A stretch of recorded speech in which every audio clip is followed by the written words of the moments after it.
quem faz arquitetura enquanto profissão liberal em Portugal, na maior parte das vezes trabalha em condições muito precárias. Quer dizer, a arquitetura ainda hoje é um território intenso de falsos recibos verdes, por exemplo. Não é? De pequenas estruturas, de enorme irregularidade na obtenção de trabalho e, portanto, é um exército bastante significativo, principalmente de quem é mais jovem, de tentar entrar na profissão através desta precariedade, não é? E sem grandes alternativas. E o que é que nos diz a literatura? Quanto mais frágeis, quanto mais frágeis os vínculos laborais, mais fragilizadas estão as mulheres também nessa profissão. Porque se pode dizer que é proibido despedir, e por lei isso é inadmissível, despedir uma mulher grávida, ou uma mulher que tenha tido filhos recentemente. Mas se ela é recibo verde, estamos noutro nível de falta de direitos, não é? E, portanto,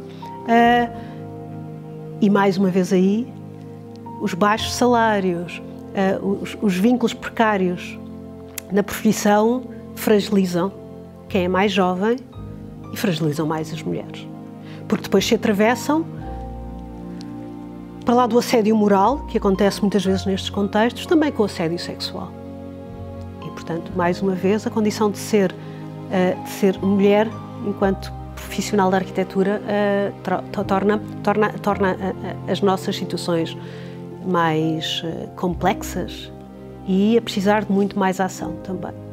Ou seja, a presença está lá, mas não quer dizer que o paradigma de como funcionamos enquanto profissão se tenha alterado. E continua a ser hierárquico, muitas vezes excessivamente hierárquico, e muitas vezes esta hierarquia é sustentada por um universo de precários. E onde depois a esfera da vida individual de cada pessoa que ali trabalha, da vida privada, da vida familiar, da esfera dos cuidados, não tem espaço para ser protegida. Quantas vezes, se alguém... E eu ouvi essa história quando era jovem arquiteta e continuamos a ouvi-la da boca de outras e de outros arquitetos jovens. Se sai do ateliê às 7 da tarde, é-se olhado de uma maneira estranha porque é muito cedo. 7 da tarde não é muito cedo. Não é? E é muito engraçado porque quando olho e quando discuto com colegas, docentes, investigadoras, arquitetas do norte da Europa, há um enorme desconcerto com esta condição. Não é? Como é que nós achamos que fazemos, que há em algum momento a possibilidade de se fazer uma boa prática profissional se não estão garantidas a clareza das relações profissionais, o equilíbrio entre o que são as nossas necessidades individuais com as nossas necessidades enquanto profissionais. Não é? É uma daquelas profissões onde, de brincadeira, se costuma dizer, como tantas outras, enfim, também, isto é bastante transversal, que à hora de entrada não há necessariamente hora de saída. Não é? E onde é que ficam as vidas pessoais? As vidas familiares, as vidas de lazer, dissolvem-se. Até, inclusivamente, as vidas do ativismo e do envolvimento político, etc. Quando se faz isto, quando temos uma estratégia de sugadora de energia desta maneira, todas as dimensões de cidadania da pessoa são completamente transformadas e compactadas num único conceito, que é ser-se profissional. Isso é, obviamente, enfim, descabido, violento, injusto, a combater. Eu costumo dizer de mim própria que sou uma feminista que saiu tarde do armário. Ou seja, desde muito cedo, e muito cedo é desde criança, que eu acho que percebi que havia ali uma coisa qualquer estranha entre o que era ser rapariga ou rapaz, não é? Por comparação com o meu irmão, por comparação com os amigos da escola e etc. Não é? As coisas que me eram ditas sobre o que é que era expectável que eu fizesse ou não fizesse, que eu fosse ou que eu não fosse. Não é? Isto sempre causou estranheza e sempre foi, de alguma maneira, uma coisa que me questionei e que confrontei o mundo ao meu redor, enfim, de uma maneira trôpega muitas vezes, mas fui fazendo. Acho só muito, não sei, só há aqui década e meia é que para mim se tornou muito claro que o que eu era feminista. Não é? Portanto, nomeio-me claramente como feminista já sendo arquiteta. Não é? Mas depois, mas lá está mesmo na escola, não é? Olhar quem são os professores que eu tive. Homens. Não é? Nesta disciplina, Sociologia era uma mulher, ok. Não é? História era uma mulher, ok. Não é? Projeto. Não é? Depois tu começas a juntar, à medida que caminhas, começas a juntar as pontas todas, não é? E começas a juntar as coisas do assédio que sofres numa sala de aula, ou na rua, ou num transporte público, na tua experiência de vida, com a falta de referentes mulheres, não é? para te perceberes, para te imaginares na profissão ou na vida de adulta, não é? E eu acho que, na verdade, esta consciência de que queria estudar as mulheres arquitetas surge em paralelo com a consciência, com esta, elas, para mim é muito bonito porque se autoalimentam, não é? A minha condição de feminista aprofunda-se e alimenta-se da minha condição de arquiteta, a estudar a profissão e a presença e a ausência das mulheres na profissão. Não é? Portanto, e eu não consigo, na verdade, quer dizer, para mim, eu sou várias coisas, mas, e faço questão de dizer que sou várias coisas, porque eu acho que às vezes esta nossa excessiva simplificação do que somos, então quando somos mulheres, eu acho que é bastante redutora da complexidade das nossas existências, não é? Por isso é que eu, quando me pedem para dizer o que é que eu sou, não é? Faço questão de dizer que sou arquiteta, professora, investigadora, ativista, mãe, feminista, não é? E depois, mas tanta coisa, pois, isto é a vida de uma mulher, é ser tanta coisa, não é? Só que eu, e por isso é que eu faço questão de lhe chamar os nomes. Porque é óbvio que sou ainda mais coisas do que isto, mas estas categorias eu consigo reconhecer-me nelas e divulgá-las e colocar-me face a elas e face ao mundo. Mas realmente o que eu sou como professora, é um contínuo das investigações que faço, da luta pelos direitos humanos das mulheres que combato cotidianamente, das investigações que procuro fazer com sentido crítico,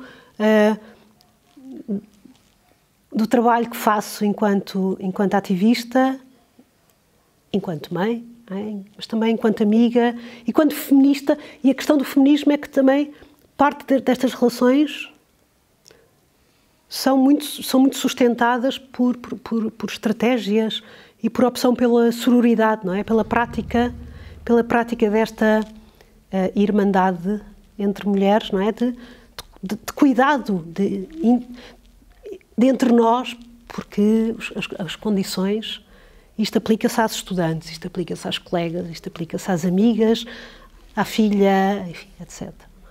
É tudo intercomunicante.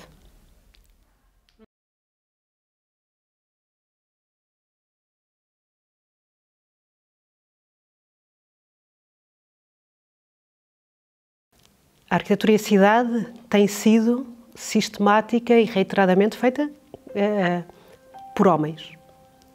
A chegada das mulheres ao desenho da cidade, ao desenho da arquitetura, que acaba depois a configurar também as cidades, é historicamente muito recente. Portanto, a maior parte da nossa experiência urbana e arquitetónica é de autoria masculina e, portanto, a representatividade é, enfim, ainda muitíssimo diminuta. A representatividade, a verdadeira, vem daí, da participação e também da verdadeira participação, não é? Porque, tal como a representatividade, a participação pode ser podem ser palavras facilmente cooptadas e esvaziadas de conceito. Ou seja, utilizadas de uma maneira propagandística, superficial, tokenizadas, e onde aquilo que realmente devem querer dizer é vampirizado pelo poder público, pelo poder central, pelo poder local e às vezes também pela própria profissão onde eu estou, pelos arquitetos e pelas arquitetas. Perspectiva de género. E o urbanismo com perspectiva de género é um urbanismo que traz das ciências sociais esta condição analítica da perspectiva de género e, portanto, em geral, analisa, não é? A perspectiva de género é importante para nos dar uma compreensão do mundo onde homens e mulheres são quantificados, qualificados e, portanto, deixamos de ter um mundo que é supostamente uniforme e neutro, que nunca é. Quando pensamos no urbanismo feminista, pensamos que, para lá desta compreensão das desigualdades, existe, como no próprio feminismo,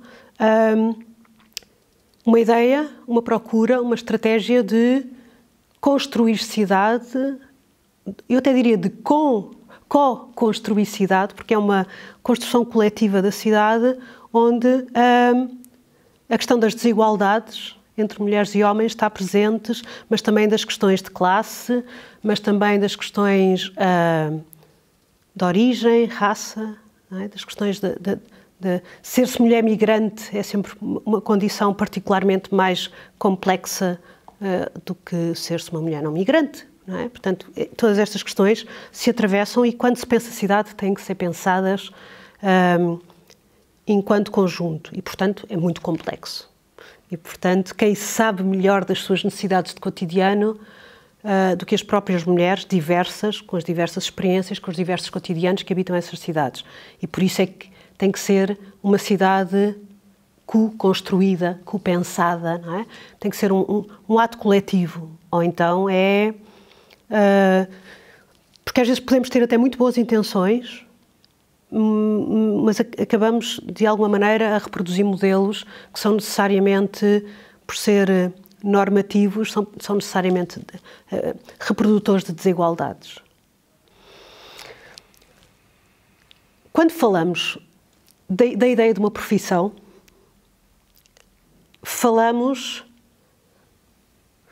nós olhamos ao nosso redor, nós vemos ao nosso redor o que são as imagens que, por exemplo, a comunicação social transmite do que é aquela profissão, ou como é que aquela profissão é narrada na literatura, ou no cinema, ou nas telenovelas, não é? Isto tudo constrói, consolida, ou pode questionar, não é? Ideias feitas, neste caso sobre uma profissão, mas normalmente o que temos e o que vai alimentando isto é uma maneira como a profissão se construiu e como ela é narrada, que às vezes são duas coisas diferentes, não é?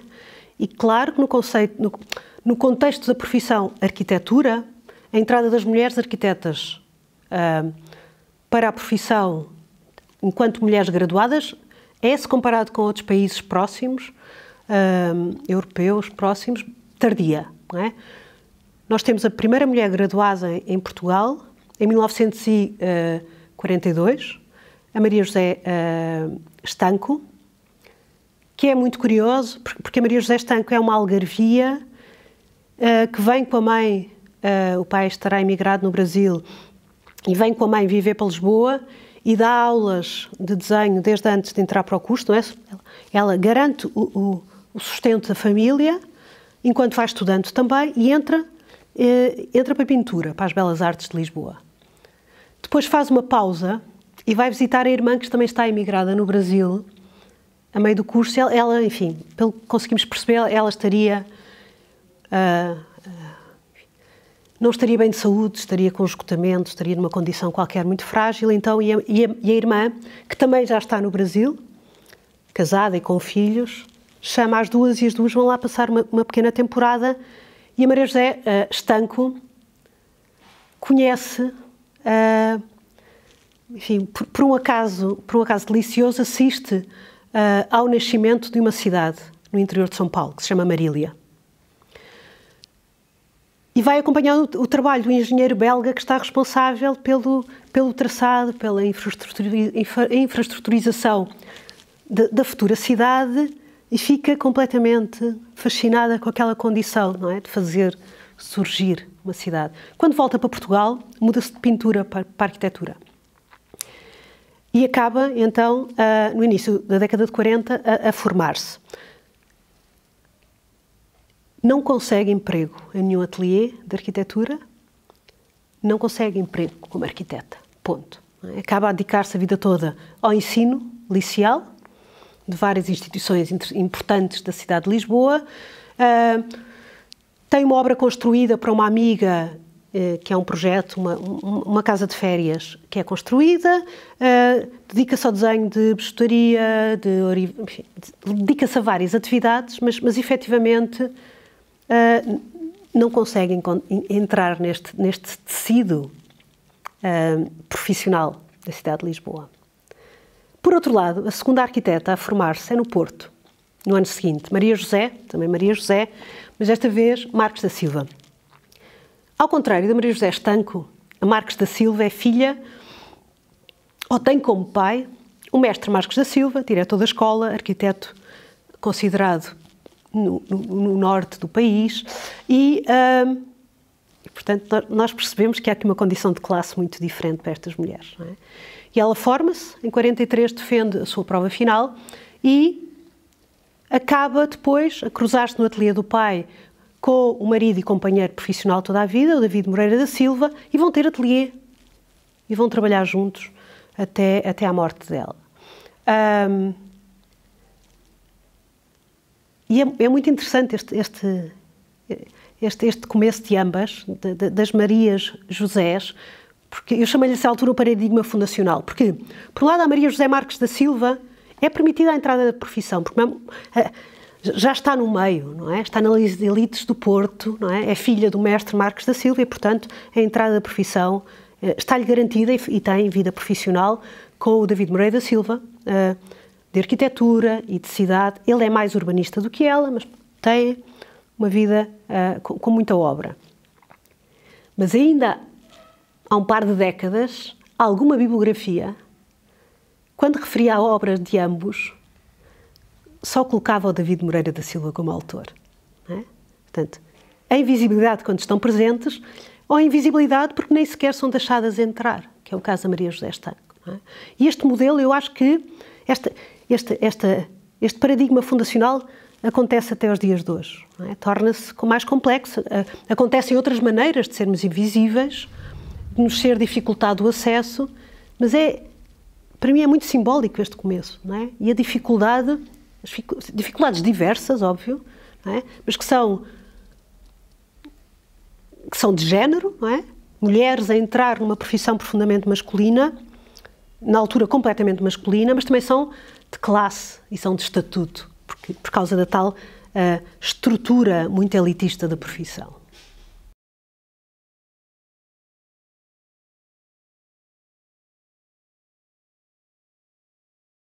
A Mulheres na Arquitetura, que surge em 2017, surge com duas principais preocupações. Por um lado, as mulheres arquitetas, as mulheres urbanistas, arquitetas paisagistas, etc. Ou seja, as mulheres enquanto fazedoras de espaço, enquanto pensadoras sobre o espaço, as geógrafas, as antropólogas, etc. E, por outro lado, as mulheres enquanto cidadãs que vivem e às vezes só sobrevivem no contexto urbano. Não é? Portanto, a questão dos direitos enquanto fazedoras, enquanto profissionais, e dos direitos enquanto cidadãs, que maioritariamente concretizamos a nossa condição de cidadania em contexto do comum, em contexto de cidade, seja, e quando eu refiro cidade pode ser de todas as escalas, não é? Da aldeia, da rua, não é? Mas isto é contexto urbano, é tecido urbano e isto concretiza o nosso estar comum, e é no estar comum que as nossas condições individuais de falta de privilégio, de opressões se concretizam. Os limites cronológicos do W. Arche acontecem por questões pragmáticas enfim, muito ancoradas na história do próprio país. Não é? As questões contextuais específicas da profissão, 42, o ano em que se forma a Maria José Estanco, não é? A primeira arquiteta portuguesa. 1986, por causa da entrada na Comunidade Económica Europeia, portanto, o país altera-se muito em função deste novo conceito, deste novo contexto e, portanto, desta ideia de pertença à Europa, por um lado, mas também, e até fundamentalmente, pela proliferação das escolas de arquitetura em Portugal, que acontece a partir desse ano. Não é? Lisboa e Porto deixam de ser os únicos sítios onde é possível formarmos-nos como arquitetos e arquitetas, surgindo em várias cidades, em várias outras cidades do país e duplicando, triplicando também a formação nestas duas cidades através do ensino público e privado. E, portanto, aí o paradigma altera-se. Não é? E, portanto, achamos que para um primeiro momento estes anos eram fundamentais. Uma das maneiras fundamentais de alterar a nossa autoimagem na profissão, não é? De nos alterarmos quando nos vemos ao espelho como profissão, é mapear o maior número de mulheres arquitetas possíveis, com os mais diversos processos, percursos, mais do que processos, percursos profissionais, e começar a dar-lhes visibilidade. Ou seja, a vontade de reconstruir a história da arquitetura, passando desta vez a ter presente as mulheres que também a construíram, é, aqui em Portugal, como no mundo inteiro, uma tarefa fundamental para, por um lado, que a história sobre a profissão seja mais justa. Não é? Depois, para que as jovens estudantes de arquitetura, as jovens futuras estudantes de arquitetura, se consigam imaginar na profissão. Não é? Eu acho que uma das crises que algumas vezes nós temos enquanto estudantes de arquitetura, nós mulheres, é eu não me encaixo neste modelo, não é? Eu não me vejo a ser isto, então se calhar esta profissão não é para mim. Não é? E depois também é uma questão de justiça histórica. Se nós não conseguimos abrir um livro de história da arquitetura portuguesa, mas também podia ser da arquitetura internacional, e encontrá-las presentes, de alguma maneira nós estamos a fazer desaparecer uma parte significativa da história. E não quer dizer que, por serem profissões profundamente masculinas, que não tenham existido mais homens, eventualmente, a fazer durante muito tempo. Certo. Mas a verdade é que aquelas que foram aparecendo foram tendo tanta dificuldade em ser reconhecidas como arquitetas com direito a existir, não é? Na construção da ideia genérica da profissão, que depois se vai apagando, atrás de apagando, e, portanto, de repente, descobrimos que em Lisboa, na Escola de Belas Artes de Lisboa, enfim, no final dos anos 60, já tínhamos turmas onde entravam tantos homens como mulheres. E onde, se calhar, em várias dezenas de estudantes de primeiro ano, tínhamos metade. Não é? Por onde é que elas foram? Depois não sabemos delas. Não é? Então, e é quando também começamos a estudar isto que começamos a perceber também os mecanismos de abandono da profissão. Outros dos dados relevantes neste momento sobre a profissão, que temos mais mulheres efetivamente a inscreverem-se cada ano na Ordem dos Arquitetos e das Arquitetas. Mas a taxa de suspensão, ou seja, estamos inscritas, mas por algum motivo entramos num registro assim de congelamento da inscrição, são muito mais mulheres do que homens. Porquê? Porque isto de alguma maneira indicia, em formatos que é preciso estudar, que entramos, estamos, mas depois, afinal, não estamos, saímos.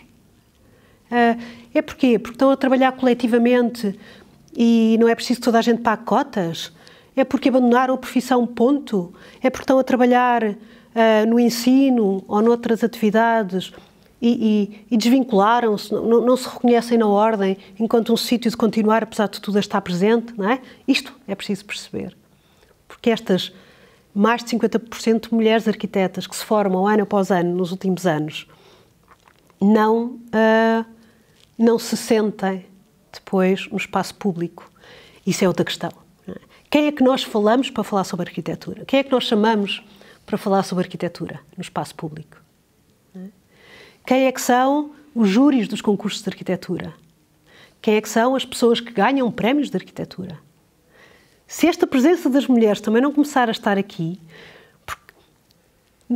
eu sou chamada com alguma regularidade para falar sobre arquitetura, mas a questão das mulheres na arquitetura, não é? Ok, tudo bem. Mas onde é que estamos nós, as mulheres, para falar dos outros assuntos, sobre os quais nós também sabemos?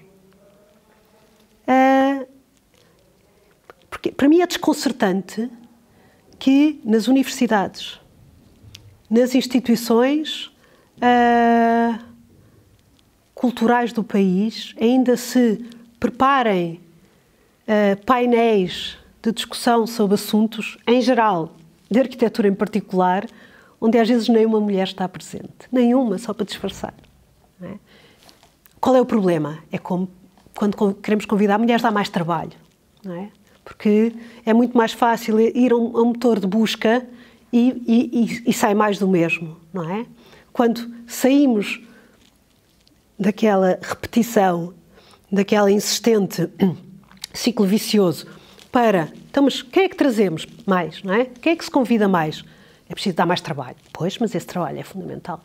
Porque senão estamos só a repetir modelo ad infinito, não estamos a contribuir para a melhoria da qualidade da arquitetura e da representatividade no contexto da profissão. A construção da visibilidade das mulheres arquitetas, não é? Neste prisma onde nos colocamos, neste projeto de investigação, que é fazer história das mulheres arquitetas, a estratégia, enfim, não é muito diferente de fazer história geral. Às vezes tem instrumentos e metodologias um bocadinho diferentes, mas identificá-las, identificar quem foram, onde viveram, quais são os seus percursos profissionais, às vezes percursos de vida também, porque ajudam a perceber os profissionais, se têm obra, se não têm obra, se trabalharam em instituições públicas ou privadas. No fundo, esta visibilidade é quase de conseguir... Nós temos várias centenas de mulheres já identificadas e algumas só temos um nome. Não é? E algumas jamais saberemos mais do que o nome. Ou jamais saberemos se foram funcionárias camarárias, se trabalharam no ensino inicial, porque a essa altura fica muito difícil seguir as pistas destas mulheres todas. Enfim, e o tempo e a mão de obra é sempre limitada. Mas isto para mim tem um lado bom, que é a ideia. Nós começámos este projeto com uma intuição. Existem muito mais mulheres arquitetas no território e que tenham feito coisas relevantes e com percursos relevantes do que seguramente nos tem contado a história tradicional. Identificar estas várias centenas de nomes prova isso. Se fomos muito mais do que às vezes nós temos consciência de que fomos, em quantidade. E depois vamos começando a identificar os percursos. E também os percursos estão lá, e também os percursos são importantes. E às vezes os percursos não são importantes estritamente porque construíram a obra A ou a obra B, mas porque as suas decisões de vida e de vida pessoal, vida profissional, são elas próprias uma imagem mais complexa do que é a profissão, não é? Lá está. Fragmentamos não só quem somos, mas o que fazemos também. Há países que têm muito mais tradição do que nós. Basta pensar que nos Estados Unidos as primeiras publicações que olham para a história da produção arquitetónica pelas mulheres são dos anos 70. Eu lembro-me quando, há um pouco mais de uma década, comecei a trabalhar estes assuntos, não encontrei nada. Enfim, e as piadas que se faziam sobre o meu interesse sobre o tema eram sistemáticas, não é? Portanto, enfim... enfim, existem coletivos de arquitetas feministas em Londres nos anos 80, não é? A propor práticas e a propor conhecimento, a escreverem, não é? As Matrix, por exemplo, ou seja, é muito diferente o sítio de onde cada país parte. que tem a ver com a história do próprio feminismo em cada um desses países, tem a ver com a história das consolidações ou não das próprias democracias, tem a ver com a história dos próprios, da própria tradição da luta pela igualdade entre mulheres e homens. Mas ainda assim, mesmo países que têm avanço nestes assuntos em relação a nós, muitas vezes não estão tão longe do sítio onde estamos como imaginamos. Por exemplo, há países que nós imaginamos onde este trabalho está mais feito, mas onde a presença das mulheres arquitetas na profissão é muito mais frágil, quantitativamente. Agora não sei quais serão os números nos Estados Unidos, mas eu lembro-me que há algum tempo, a falar com investigadoras norte-americanas, ou estadunidenses, melhor, a percentagem, elas ficavam super surpreendidas que nós andássemos nos 40%, porque lá era muito inferior. Também é uma questão de classe também, porque entrar para a profissão custa dinheiro, custa exames, e portanto dificultava ainda mais. Mas, por exemplo, somos uma profissão profundamente branca. Eu quando converso com companheiras brasileiras, e elas me trazem, então e as mulheres negras na profissão? Onde é que estão? As pessoas negras na profissão. As pessoas, E nós lembramos de ter tido alguns alunos, mas é anedótico, mas é assim, não é? Mas depois, onde é que eles vão? Isto é mais uma vez a história do país. O acesso ao ensino superior é profundamente classista, mas também este classismo tem cor. Esta questão do poder aquisitivo tem cor. E, portanto, tem cor, tem origem. Ou seja, estas fatias todas tornam cada país, de alguma maneira, com pontes, mas ao mesmo tempo também com percursos diversos. Mas o que é transversal é isto. Está ainda muita coisa por fazer na maior parte dos países, não em todos. Há coisas por fazer no que diz respeito à igualdade entre mulheres e homens na profissão, lato sensu da história às práticas profissionais efetivas.